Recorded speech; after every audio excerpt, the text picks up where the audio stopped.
بسم اللہ الرحمن الرحیم۔ معزز ناظرین کرام السلام علیکم۔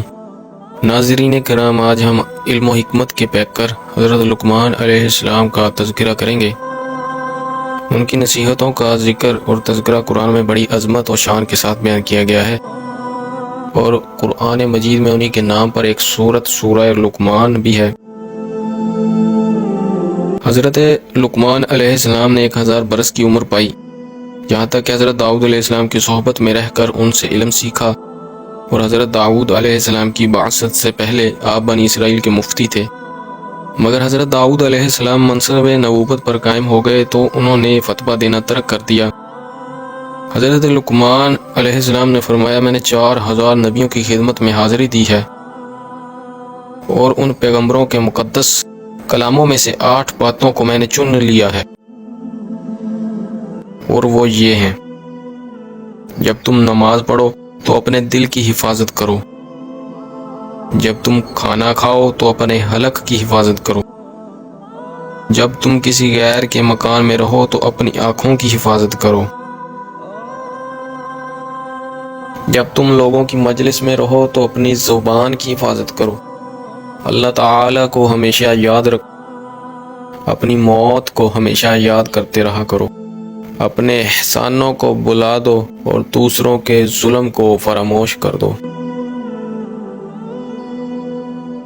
معزز ناظرین کرام، بہت سے علماء کا یہی قول ہے کہ آپ نبی نہیں تھے بلکہ آپ حکیم تھے، اور بنی اسرائیل کے نہایت ہی بلند مرتبہ صاحب ایمان اور بہت ہی نامور مرد صالح تھے۔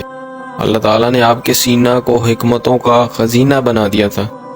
چنانچہ قرآن مجید میں اللہ تعالیٰ نے ارشاد فرمایا، بے شک ہم نے لقمان کو حکمت عطا فرمائی کہ اللہ کا شکر کر، اور جو شکر کرے وہ اپنے بھلے کے لیے شکر کرتا ہے، اور جو ناشکری کرے تو بے شک اللہ بے پرواہ ہے، تعریف کیا ہوا ہے۔ ناظرین کرام، حکمت کیا ہے؟ حکمت عقل و فہم کو کہتے ہیں۔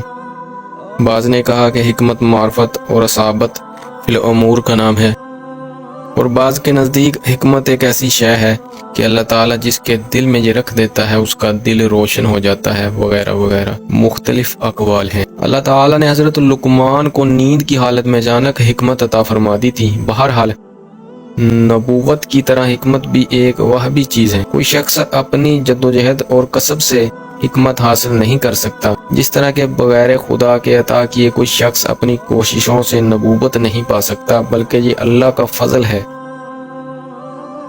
اور یہ بات ہے کہ نبوت کا درجہ حکمت کے مرتبے سے بہت اعلیٰ اور بلند تر ہے، اور ہمارے پیارے نبی صلی اللہ علیہ وسلم پر ختم نبوت ہو چکا ہے۔ اور حکمت جو ہے یہ بھی اللہ ہی کا فضل ہے، جسے چاہتا ہے عطا فرماتا ہے۔ حضرت لقمان علیہ السلام کے دل کو اللہ نے حکمتوں سے بھر دیا۔ حضرت لقمان علیہ السلام نے اپنے فرزند کو، جن کا نام انعام تھا، چند نصیحتیں فرمائیں، جن کا ذکر قرآن مجید کی سورہ لقمان میں ہے۔ ان کے علاوہ اور بھی بہت سی دوسری نصیحتیں آپ نے فرمائی ہیں جو تفاسیر کی کتابوں میں مذکور ہیں۔ حضرت لقمان علیہ السلام کے بارے میں مشہور یہ ہے کہ آپ درزی کا پیشہ کرتے تھے۔ بعض نے کہا آپ بکریاں چراتے تھے۔ چنانچہ ایک مرتبہ آپ حکمت کی باتیں بیان کر رہے تھے کہ کسی نے کہا، کیا تم فلاں چرواہے نہیں ہو؟ آپ نے فرمایا، کیوں نہیں، میں یقیناً وہی چرواہا ہوں۔ تو اس نے کہا، آپ حکمت کے اس مرتبہ پر کس طرح فائز ہو گئے؟ آپ نے فرمایا، باتوں میں سچائی اور امانتوں کی ادائیگی اور بیکار باتوں سے پرہیز کرنے کی وجہ سے۔ ناظرین کرام، بلا شبہ جو اس دنیا میں آیا ہے اسے ایک دن جانا بھی ضرور ہے۔ حضرت لقمان علیہ السلام نے بڑی طویل عمر پائی۔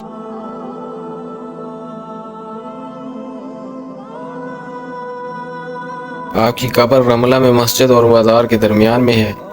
اس جگہ 70 انبیاء علیہ السلام بھی مدفون ہیں، جن کو آپ کے بعد یہودیوں نے بیت المقدس سے نکال دیا تھا۔ یہ لوگ بھوک پیاس سے تڑپ تڑپ کر وفات پا گئے۔ آپ کی قبر پر ایک بلند نشان ہے، اور لوگ اس قبر کی زیارت کے لیے دور دور سے آیا کرتے ہیں۔ معزز ناظرین کرام، حکمت بلا شبہ اللہ تعالیٰ کا دیا ہوا تحفہ ہے۔ اللہ کا فضل ہے، وہ جسے چاہتا ہے عطا فرماتا ہے، اور حکمت و دانائی یہ بہت بڑی نعمت ہے۔ اللہ تعالیٰ سے دعا ہے اللہ تعالیٰ ہم سب کو اپنی زندگی میں عقل و فہم، حکمت و دانائی سے روشنائی عطا فرمائے۔